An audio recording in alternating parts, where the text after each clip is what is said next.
नमस्ते बच्चों, इस YouTube चैनल पे राजेश सर आपका स्वागत करते हैं। आज अपन पढ़ेंगे सरफेस केमिस्ट्री में कोलॉइडी कणों के गुणधर्म। यानी इससे जो पहले वाला जो वीडियो था उसमें अपन ने पढ़ा था कि कोलॉइडी कणों का शुद्धिकरण किस प्रकार से किया जाता है, प्योरिफिकेशन की कौन कौन सी विधियां होती हैं। तो अब अपन इससे आगे इस वीडियो में पढ़ेंगे इनके गुणधर्म। यानी कोलॉइडी कणों के बहुत सारे गुण होते हैं, कई प्रकार के गुणधर्म होते हैं, उन सारे गुणधर्मों के बारे में अपन इस वीडियो में पढ़ेंगे। तो इस पूरे वीडियो को आप देखिए, पूरा वीडियो आप देखेंगे तो आसानी से आपके नोट्स बनेंगे और ये बहुत अच्छा समझ में आएगा। तो बच्चों अपन बात करते हैं सबसे पहले कोलॉइडी विलयनों के गुणधर्म की। तो इसमें पहला जो गुण है वो है इसकी विषमांगी प्रकृति यानी हेटेरोजेनस नेचर। अपन जानते हैं कि कोलॉइड्स जो होते हैं वो दो प्रकार की प्रावस्थाओं से मिलकर बने होते हैं। एक तो होता है परिक्षिप्त प्रावस्था और एक होता है परिक्षेपण माध्यम। क्योंकि दोनों ही प्रावस्थाओं में कणों की जो आकृति होती है, कणों के जो आकार होते हैं वो अलग अलग होते हैं। तो इनमें कणों का आकार अलग अलग होने के कारण ये विषमांगी प्रकृति प्रदर्शित करते हैं। यानी ये जो होते हैं इनमें परिक्षिप्त प्रावस्था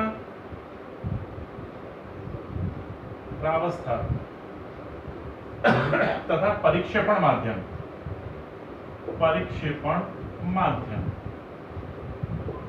ये दो प्रावस्थाएं पाई जाती हैं और दो प्रावस्थाएं अलग अलग होने के कारण ये विषमांगी प्रकृति प्रदर्शित करते हैं। इसका यही मुख्य कारण है।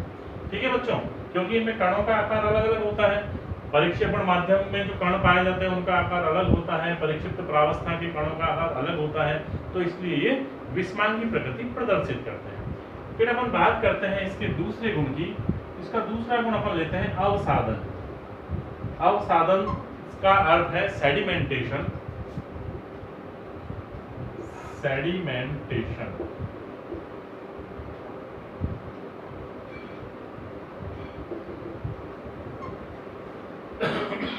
बच्चों में बात करते हैं अवसादन की। क्या होता है कि जब कोलॉइडी कणों को एक अपकेंद्रण मशीन में, एक मशीन होती है एक विशेष प्रकार की अपकेंद्रण मशीन, जब इस अपकेंद्रण मशीन में किसी कोलॉइडी विलयन को तेजी से घुमाया जाता है, जब उसे तेजी से घुमाया जाता है तो कोलॉइडी कण जो होते हैं वो निक्षेपित होकर के नीचे बैठ जाते हैं, उनका सेडिमेंटेशन हो जाता है, अवसादन हो जाता है।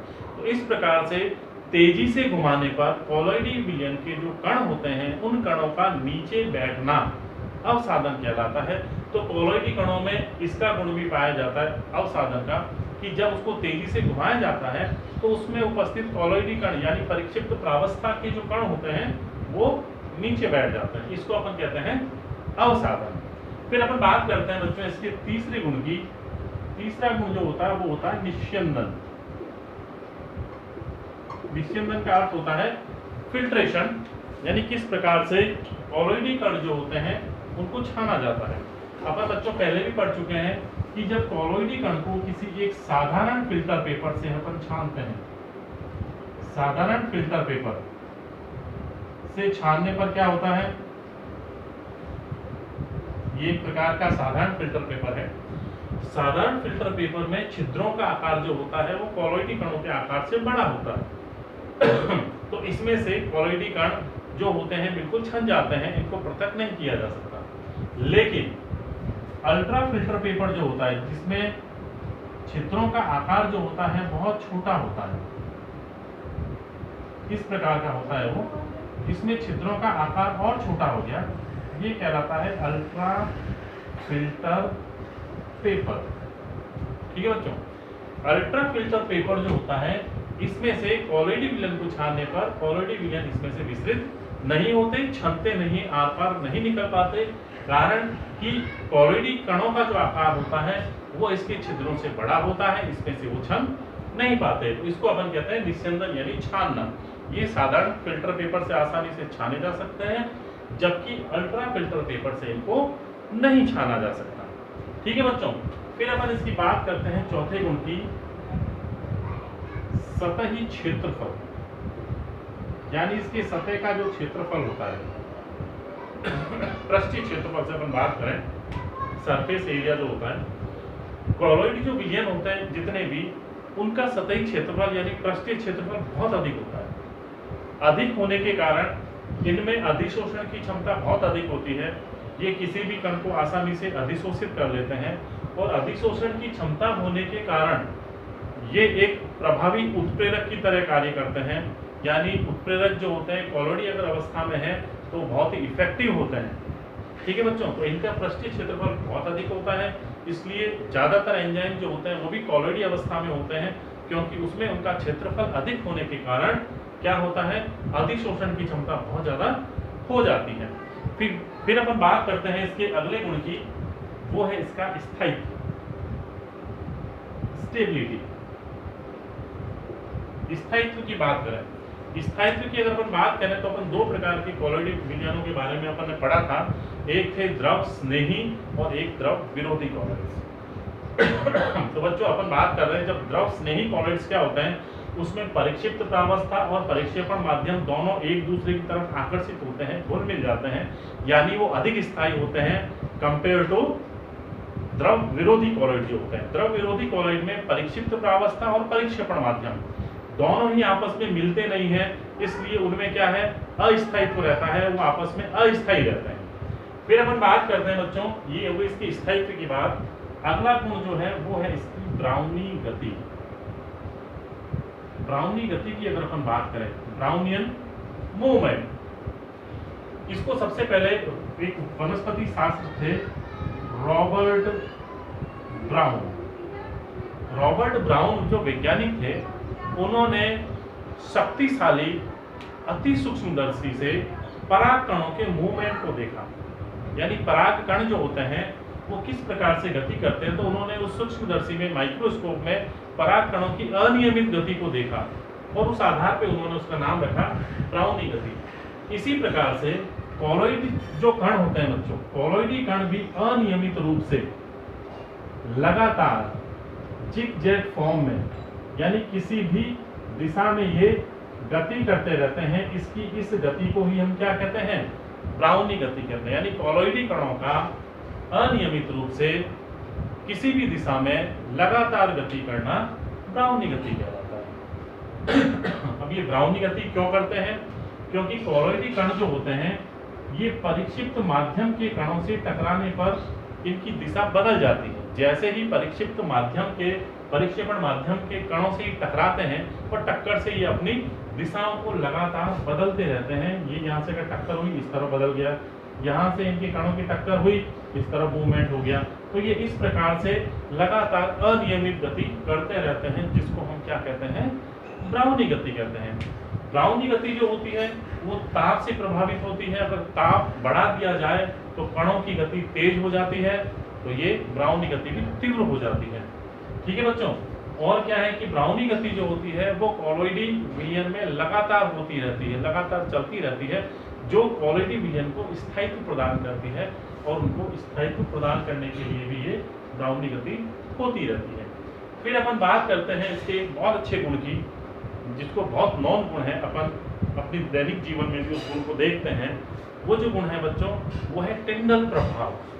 अपन टिंडल प्रभाव की बात करते हैं कि टिंडल प्रभाव क्या होता है। टिंडल प्रभाव देखते हैं बच्चों।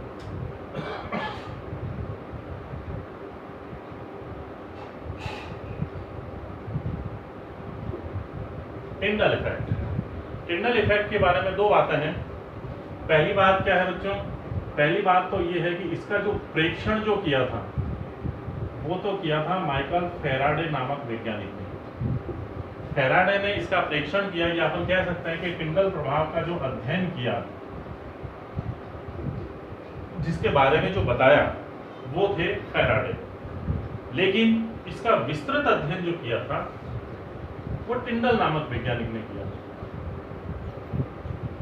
टिंडल नामक वैज्ञानिक ने इसका विस्तृत रूप से अध्ययन किया।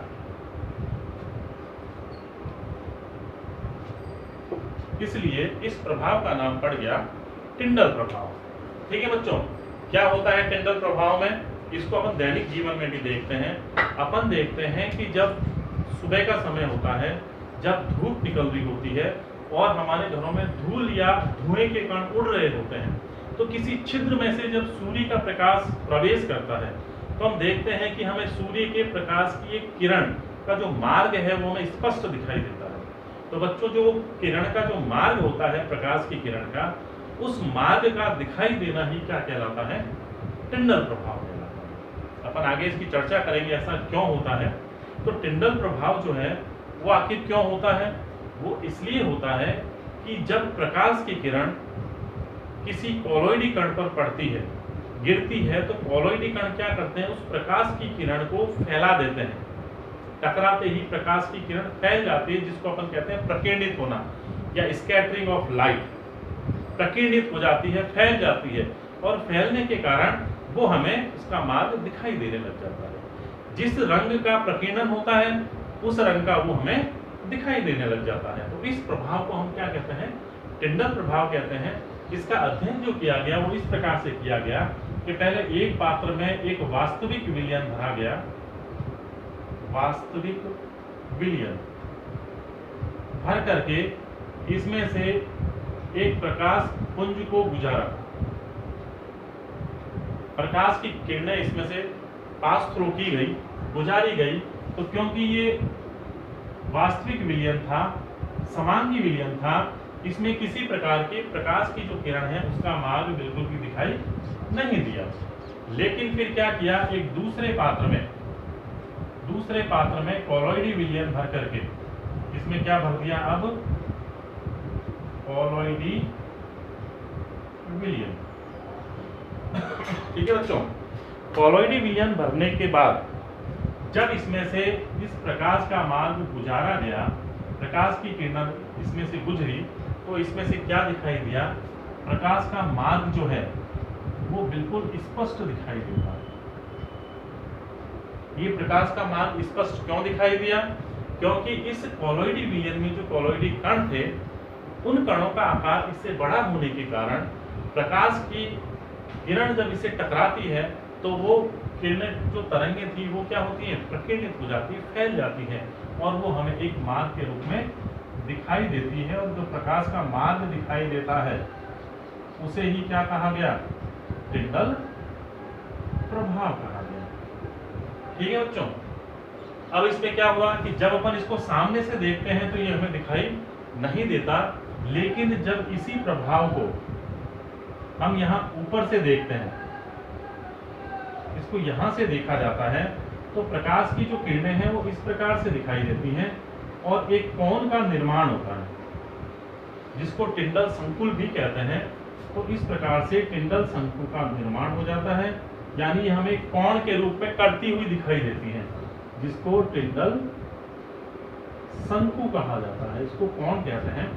इस प्रकार हमें दिखाई देता है बच्चों कि जब सामने से देखते हैं तो हमें ये कुछ भी दिखाई नहीं देता, लेकिन जब इसको लंबवत देखते हैं तो हमें प्रकाश का मार्ग बिल्कुल स्पष्ट दिखाई देता है। इस प्रभाव को ही टिंडल प्रभाव कहते हैं। दैनिक जीवन में इसका बहुत अधिक उपयोग है। जैसे हम कहते हैं कि आकाश का रंग नीला होता है, क्यों होता है? इसी प्रभाव के कारण कि जब सूर्य की किरणें वायुमंडल में उपस्थित विभिन्न प्रकार के कणों पर गिरती हैं, तो वो कण जो होते हैं, वायुमंडल में उपस्थित विभिन्न प्रकार की गैसें होती हैं, कार्बन के कण होते हैं, धूल के कण होते हैं, उनसे टकरा करके फैल जाती हैं, और प्रकीर्णन जो होता है वो नीले बैंगनी रंग का सबसे ज्यादा होता है। इस कारण से क्या होता है? आकाश जो है हमें नीला दिखाई देता है। लाल रंग का प्रकीर्णन सबसे कम होता है। जिसकी तरंग दैर्घ्य सबसे ज्यादा होगी उसका प्रकीर्णन सबसे कम होगा, और जिस प्रकाश की किरणों की तरंग दैर्घ्य सबसे कम होती है उसका प्रकीर्णन सबसे ज्यादा होता है। इसी सिद्धांत पे ये कार्य करता है बच्चों। तो ये जो है वो प्रभाव बहुत इंपॉर्टेंट है। कई बार इसके प्रश्न पूछे जाते हैं कि टिंडल प्रभाव क्या होता है, समझाइए। आप आसानी से इसको समझा सकते हैं। फिर अपन एक गुण की और बात करते हैं, इसके रंग की, क्योंकि ये भी एक प्रकाश की घटना है बच्चों। तो रंग में क्या होता है कि जब प्रकाश की किरणें कोलॉइडी कणों पर पड़ती हैं, वही वाली बात कि जब पड़ती हैं तो वो प्रकाश की किरणों को प्रकीर्णित कर देती हैं, और जिस रंग का प्रकीर्णन होता है उसी रंग का वो विलयन दिखाई देता है। हम बात करते हैं एक सिल्वर सॉल की। सिल्वर सॉल जो होता है उसमें कणों के आकार के आधार पर रंग डिपेंड करता है, यानी जैसे जैसे कोलॉइडी कणों का आकार बढ़ता जाता है, तरंग दैर्घ्य जो होती है उसकी प्रकीर्णित करने का जो तरीका है वो बदल जाता है। सिल्वर सॉल में क्या होता है? ये सिल्वर एक सॉल है। इस सॉल में अगर कणों का आकार 6 × 10⁻⁵ mm का है, इस साइज के अगर सिल्वर सॉल्ट के कण हैं तो इसका रंग जो होगा वो कैसा होगा, पीला नारंगी होगा। यानी ये सॉल्ट हमें पीला नारंगी रंग का दिखाई देगा। अगर इसके कणों का आकार 9×10⁻⁵ mm का हो जाए, यानी कणों का आकार थोड़ा बढ़ गया, जब कणों का आकार बच्चों बढ़ जाता है तो इसका रंग जो है वो लाल नारंगी में बदल जाता है। तो कहने का अर्थ ये हुआ कि कणों के आकार और प्रकृति पर भी कोलॉइडी विलयन का रंग डिपेंड करता है। तो बच्चों ये जो मुख्य मुख्य जो गुण थे वो अपन ने आज यहाँ पर अध्ययन किए। इसके बाद इसके और भी जो गुण हैं, जैसे कि इसके और गुण, इसके विद्युत कण संचलन, कणों पर आवेश, स्कंदन मान, ये सारे जो हैं हम अगले वीडियो में पढ़ेंगे। तो अगर ये वाला वीडियो आपको पसंद आया हो तो इसको लाइक कीजिए, सब्सक्राइब कीजिए और अधिक से अधिक शेयर कीजिए। धन्यवाद।